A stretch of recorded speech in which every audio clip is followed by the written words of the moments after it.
Good reads for young adults. Andrea Stepanick is here from the Brown County Library with suggestions for teenagers. You have high schoolers who are looking, they love to read, but they need suggestions too, just like people who are in book clubs. Hi, Andrea. Good morning. Good morning. Now, I actually like young adult books. Yes, it's actually a little secret that most young adult books are very enjoyable for adults too. So even though these are marketed towards teenagers, any adult could read and enjoy these books. Is going to like them. Yeah, the last time you guys were here, we talked about The Book Thief, which is one of my favorite books, and that's actually in the young adult section. Yes, it is. All right, let's get started. She's picked 5 titles, and it starts with this one.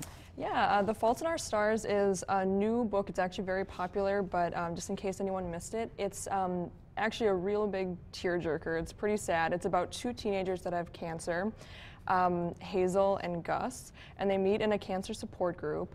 And Hazel has cancer, but she knows that she's going to pass away of it, so she doesn't want to get too close to Gus. But Gus kind of uses his wish from a sort of Make-A-Wish Foundation organization to take her to Amsterdam to meet her favorite author. And it's kind of about their relationship as they're both dealing with kind of their own mortality and things like that. So it's a very powerful book, but a beautiful read, and I warn you, it's a tearjerker. Okay, and why did you bring the audio version along? I brought the audiobook because it actually won the Odyssey Award. Okay. It is, what does that mean? That is the award for the best children's or young adult audiobook of the year. So it's actually a great book. So you can listen to it instead of read it if you want. The Fault in Our Stars by John Green. So that's number 1. And the second one you want to focus on too is this one. Codename Verity. It's a great book. If you like The Book Thief, it's a great book for you. It focuses on World War II. It's 2 British girls, and they're kind of unlikely friends, but the book starts out with one of them who's been captured as a spy by the Germans, and she has to either be tortured or give a confession about what she knows and her mission. And so when she's giving her confession, she talks about her best friend who's an air transport pilot. So it's one of those books that you can't say a lot about because you kind of want to go into it not knowing a whole lot, but it's great.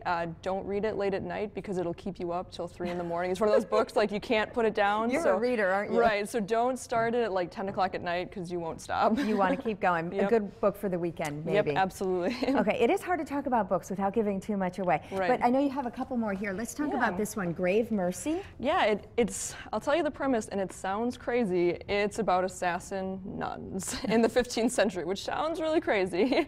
Most of it is actually very historically accurate, except for the assassin nun part. But most of it is actually true people in the 15th century France and Brittany.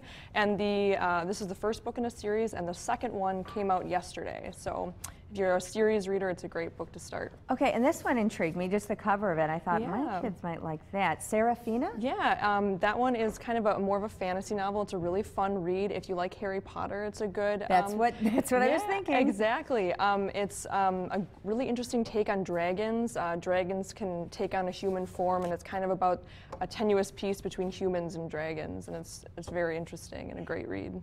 Just a quick question. My 11-year-old reads Harry Potter. Would this be too old for her? Nope. It's pretty tame. Just really a fun read. So if they like Harry Potter, that's a good choice. And also the first in a series too. Oh, that helps too, because then there's more. And this is the final one, Every Day. David Levithan. He's also a very big young adult author, but very enjoyable for adults.